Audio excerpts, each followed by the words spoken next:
When you were a kid, someone probably gave you what sounded like the smartest money advice you could ever receive. Save your money. It sounded responsible. It sounded mature.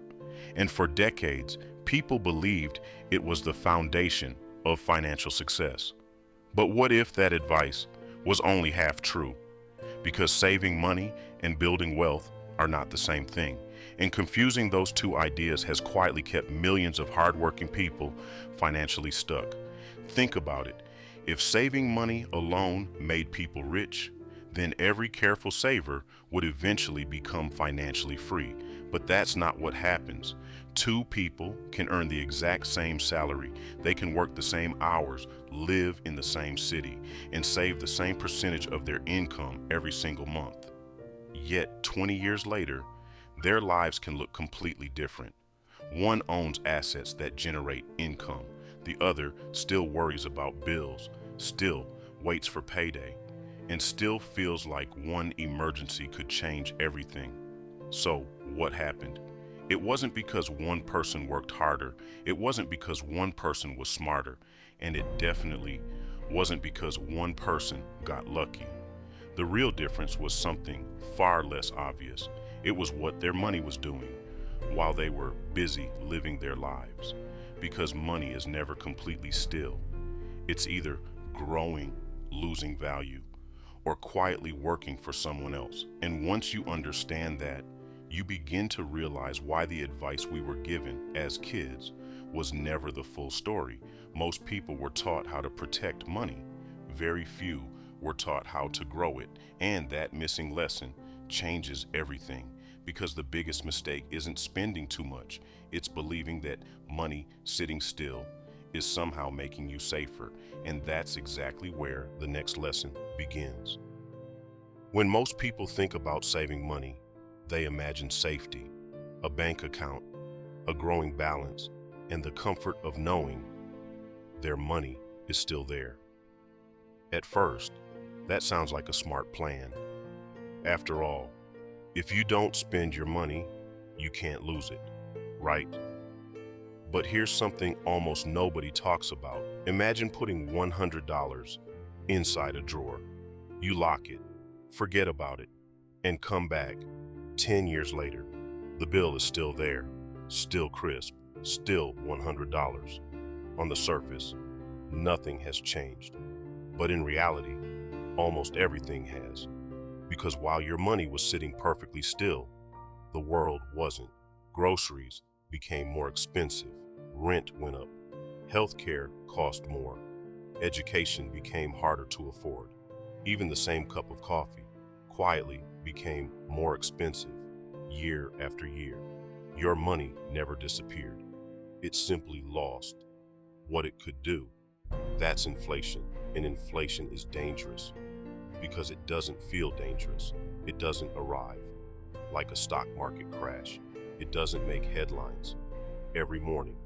It works silently, a little today, a little tomorrow, a little next year, until one day you realize the money you worked so hard to save doesn't buy the life you imagined. That's why two people can save the exact same amount of money and still end up with completely different futures. One person lets their money sit still. The other quietly puts it to work. Years pass. Neither decision feels important. Nothing dramatic happens overnight. But eventually, the gap becomes impossible to ignore because money is never really standing still. It's either growing or slowly losing value. And once you truly understand that, you stop asking, where is my money safest? You start asking, what is my money doing while I'm busy living my life?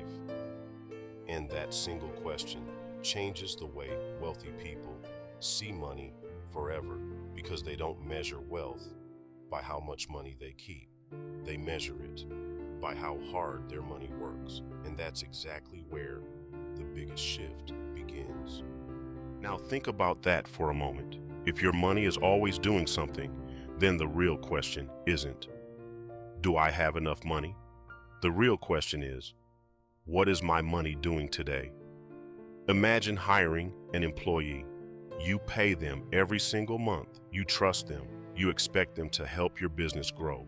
But every morning, they walk into the office, sit down, and do absolutely nothing. No work, no results, no progress. How long would you keep paying them? Probably not very long. Yet millions of people do exactly that with their money.